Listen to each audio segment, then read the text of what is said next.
पहले देखिए जरा आज की तमाम बड़ी खबरें नॉन स्टॉप न्यूज में। जम्मू कश्मीर में हाल ही में आतंकी घटनाएं बढ़ी हैं, जिसके बाद सेना प्रमुख उपेंद्र द्विवेदी जम्मू कश्मीर के दौरे पर पहुंचे। उपेंद्र द्विवेदी ने सैन्य अफसरों के साथ जम्मू कश्मीर के हालात को लेकर चर्चा की।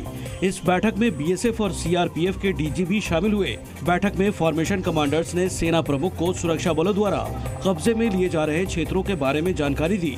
केंद्रीय मंत्री जितेंद्र सिंह ने कहा कि सरकार दुश्मन देश के गलत कामों से निपटने के लिए कदम उठा रही है और रणनीतियों पर सार्वजनिक तौर पर चर्चा नहीं की जा सकती। घाटी में तैनात सुरक्षा बलों को और भी आधुनिक हथियार मिलेंगे। सरकार ने बड़ी संजीदगी से इस पर काम भी करना शुरू कर दिया है। कुछ एक स्ट्रेटेजीज भी बनाई गई हैं जिनका सार्वजनिक तौर पर जिक्र करना, व्याख्या करना मुनासिब नहीं रहता। वीडीजीज को रिवाइव करने का भी एक मुतालबा था हमारा, सरकार ने उसे भी कबूल किया है। उनकी व्यवस्था पहले से बेहतर की जाएगी, उनके हथियारों का भी थोड़ा बहुत आधुनिकीकरण होगा। सरकार ने संसद के बजट सत्र से पहले कल सर्वदलीय बैठक बुलाई है। बैठक के दौरान सरकार संसद के दोनों सदनों के संचालन को लेकर विपक्षी दलों के साथ चर्चा करेगी।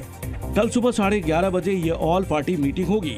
बजट सत्र इस बार 22 जुलाई से शुरू होगा और 23 जुलाई को संसद में बजट पेश किया जाएगा। ये बजट मोदी 3.0 का पहला बजट होगा। वित्त मंत्री निर्मला सीतारमण संसद में बजट पेश करेंगी। सत्र में बजट पर चर्चा होगी। जम्मू कश्मीर के बजट पर भी इसी सत्र में चर्चा होगी। सरकार ने इस सत्र के दौरान पेश किए जाने और पारित किए जाने के लिए 6 बिल सूचीबद्ध किए हैं।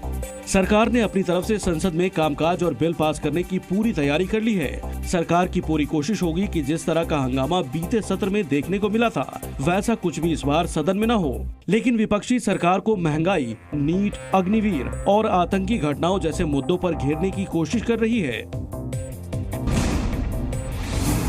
साल के आखिर में झारखंड विधानसभा का चुनाव होना है, जिसके लिए बीजेपी ने तैयारियां शुरू कर दी हैं।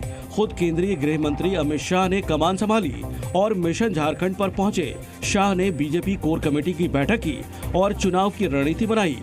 इस दौरान अमित शाह ने झारखंड सरकार पर जमकर निशाना साधा। एक आदिवासी मुख्यमंत्री आदिवासियों की चिंता करने की बगैर आदिवासियों के क्षेत्र में लैंड जिहाद, लव जिहाद कर भूमि का संतुलन भी बिगाड़ रहे हैं और जनसंख्या का संतुलन भी बिगाड़ रहे हैं। इस दौरान अमित शाह ने नेता प्रतिपक्ष राहुल गांधी पर भी निशाना साधा। उन्होंने कहा कि मैं पहली बार देख रहा हूं कि हार के बाद अहंकार आ गया है। कई बार देखते हैं लोकतंत्र में विजय के बाद अहंकार आता है, परंतु पराजय के बाद अहंकार आया हो, ऐसा मैं पहली बार देख रहा हूं। साथ ही गृह मंत्री अमित शाह ने दावा किया कि इस बार झारखंड में बीजेपी पूर्ण बहुमत की सरकार बनाएगी। जेल में बंद दिल्ली के मुख्यमंत्री अरविंद केजरीवाल की तबीयत को लेकर सियासत गरमा गई है। दिल्ली के उपराज्यपाल वीके सक्सेना के प्रधान सचिव ने दिल्ली के मुख्य सचिव को एक पत्र लिखा और अरविंद केजरीवाल पर गंभीर आरोप लगाए। एलजी वीके सक्सेना के प्रधान सचिव ने आरोप लगाया कि अरविंद केजरीवाल जानबूझकर कम कैलोरी वाली डाइट ले रहे हैं और कम डाइट लेने से उनका वजन कम हो रहा है। एलजी के प्रधान सचिव ने बताया कि केजरीवाल डॉक्टरों के डाइट चार्ट को फॉलो नहीं कर रहे, क्योंकि अरविंद केजरीवाल टाइप 2 डायबिटीज से पीड़ित हैं। इसलिए तिहाड़ जेल के अधीक्षक ने दिल्ली एलजी कार्यालय को अरविंद केजरीवाल की स्वास्थ्य रिपोर्ट भेजी है और अरविंद केजरीवाल के स्वास्थ्य पर चिंता जताई है। हालांकि एलजी कार्यालय की ओर से लिखे गए पत्र पर सियासत गरमा गई है। नीट पेपर लीक केस में सीबीआई का एक्शन जारी है। सीबीआई ने आज 3 और गिरफ्तारियां की हैं, जिसमें पेपर लीक गैंग का किंगपिन शशिकांत पासवान भी शामिल है। साथ ही इस गैंग से जुड़े 2 छात्र भी हत्थे चढ़े हैं। गिरफ्तार हुए छात्र भरतपुर मेडिकल कॉलेज के स्टूडेंट हैं। शशिकांत नाम का किंगपिन पहले गिरफ्तार हुए पंकज और राजू का साथी है। ये सभी लोग पेपर सॉल्व करने के लिए हजारीबाग में 5 मई की सुबह मौजूद थे। जो छात्र गिरफ्तार हुए उसमें से एक फर्स्ट ईयर का स्टूडेंट है और दूसरा सेकंड ईयर का छात्र है। इनकी पहचान कुमार मंगलम और दीपेंद्र शर्मा के रूप में हुई है।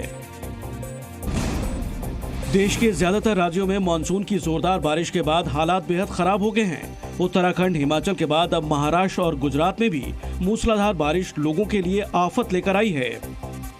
महाराष्ट्र के कई जिलों में भारी बारिश के बाद हर तरफ पानी ही पानी नजर आया।